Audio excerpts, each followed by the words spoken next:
আমি এত সুন্দর, তুই এত কুৎসিত কেন রে? আমার সাথে সবাই খেলে, কিন্তু তোর সাথে কেউ খেলে না। দেখ তো আমি কি সুন্দর। আমার তোর সাথে থাকতে একেবারেই ভালো লাগে না। তুই অত কালো হয়েছিস কেন? আমার মতো এত সুন্দর হতে পারিসনি। তোর সাথে আমার থাকতে ইচ্ছা করে না। তুই এখনই আমার বাসার থেকে চলে যা। তোর সাথে আর আমি এক মুহূর্তও থাকবো না। সবাই আমার সাথে এমন ব্যবহার করে, এখন তুইও আমার সাথে এমন ব্যবহার করছিস। ভগবান আমাকে এমন করেছে, তাতে আমার কি দোষ? আমি তো কিছু বুঝি না, তুই এখান থেকে চলে যা, নাহলে সবাই আমাকে কালোর বোন বলে খেপাবে। যদি কোনোদিন সুন্দর হতে পারিস সেদিন আমার বাসায় আসবি, নাহলে কোনোদিন আসবি না।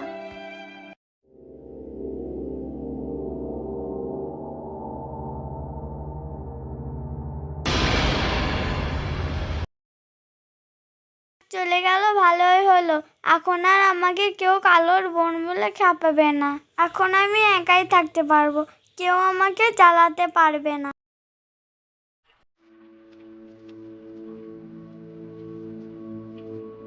বোন আমাকে এমন ভাবে অপমান করলো, যাকে আমি এত ভালোবাসতাম সে আমার সাথে এমন করলো।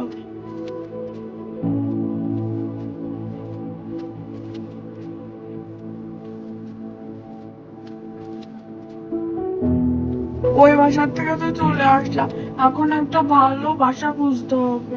দেখি এদিক ওদিকে পায় নাকি।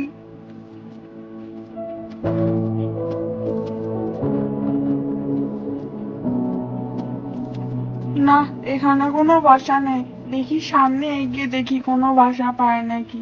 সন্ধ্যা লেগে যাচ্ছে, তাড়াতাড়ি বাসা খুঁজতে হবে আমাকে।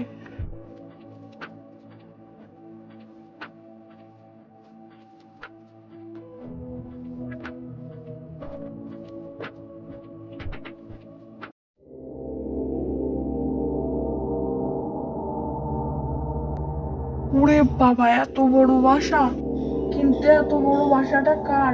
দেখি তো কেউ আছে নাকি।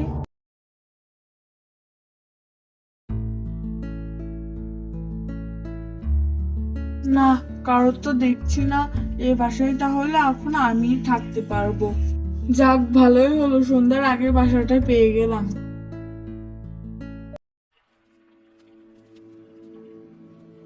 কি রে টুনি, তোর সাথে তোর দিদি কই? দিদিকে তো দেখছি না। হ্যাঁ, আমিও বিষয়টা খেয়াল করেছি। তোর দিদি আবার মেকআপ করে ফর্সা হতে গেল নাকি? না, ওকে তাড়িয়ে দিয়েছি। এরকম কালো পাখিকে আমার দিদি বলতে লজ্জা করে। ওর জন্য সবাই আমাকে অপমান করতো, তাই তো আমি ওকে তাড়িয়ে দিলাম। না টুনি, তুই তো এটা একদমই ঠিক করিস নাই। তোর দিদি কালো হলেও মনটা খুব ভালো। তুই ওকে তাড়িয়ে দিয়ে খুব ভুল করেছিস।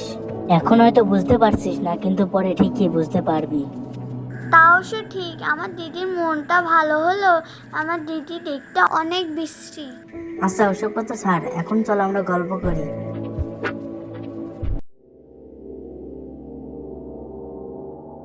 সন্ধ্যা লেগে যাচ্ছে, এখন ঘুমিয়ে পড়তে হবে।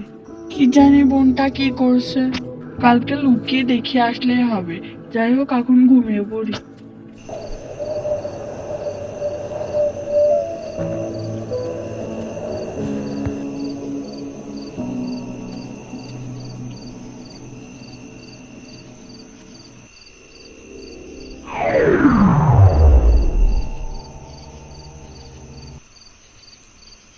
আমি জানি কালো, তোমার মনটা খুবই ভালো, আর তাই তোমাকে আমি সাহায্য করব।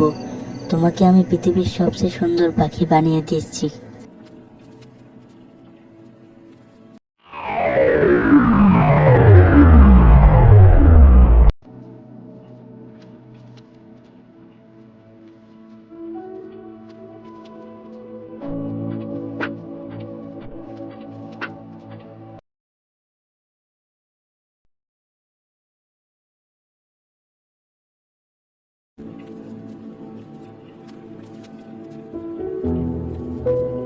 সকাল হয়ে গেছে, যাই বোনকে একবার দেখে আসি।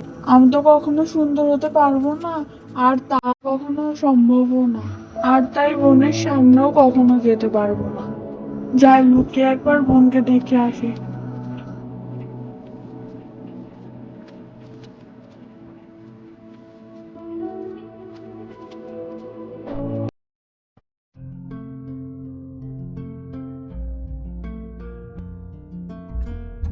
ওই তো দেখছি পিঙ্কি গাছের ডালে বসে আছে, ওর কাছে একবার বোনের কথা জিজ্ঞেস করি।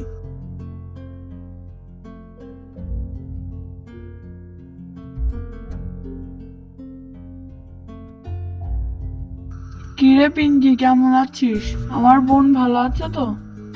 কিন্তু আপনি কে, আর আপনার বোনই বা কে? আমি তো ঠিক চিনতে পারলাম না। পিঙ্কি, তুই আমার চিনতে পারছিস না? আমি হলাম কালু, আর আমার বোন হলো টুনি। কিন্তু কালু, তুই তো অনেক কালো ছিলি, এরকম সুন্দর হলি কি করে? কই, আমি সুন্দর হয়েছি নাকি? কি বলছিস তুই? বিশ্বাস না হলে তোর ডানাটা একবার মেলে দেখ।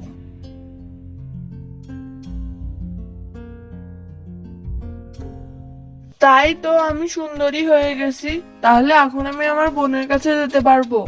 ধন্যবাদ। এখন তাহলে আমি আসি।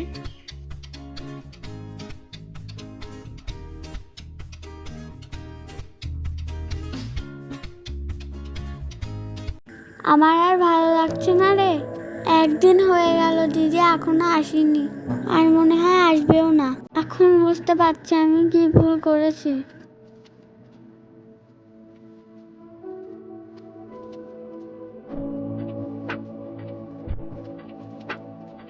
বোন, তুই আমাকে বলেছিলি না সুন্দর হয়ে আসতে? এই দেখ, আমি সুন্দর হয়ে এসেছি। এখন তো তোর আর কোনো সমস্যা হবে না। দিদি, আমি বুঝতে পেরেছি এটা তুমি। আমার আর এরকম ভুল কোনোদিনও হবে না। আমি আর তোমার সাথে এরকম ব্যবহার কোনোদিনও করব না। আমাকে পারলে ক্ষমা করে দিও দিদি।